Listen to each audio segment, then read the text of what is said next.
Another opportunity is business opportunity. And what do I mean by business opportunity? Is there an opportunity that this deal can provide you to further grow and scale your business? So maybe again, it makes sense to keep as a rental and to flip.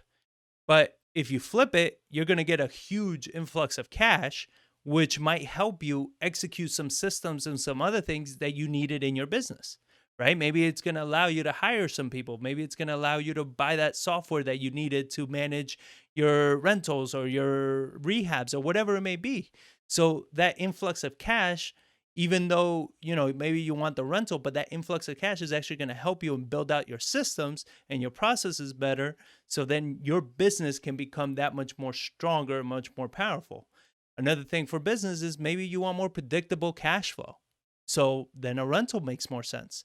Maybe you had a hell of a year and you need some tax deductions, right? So you want to hold on to that property so you get some tax deductions, some depreciation, some help along that line.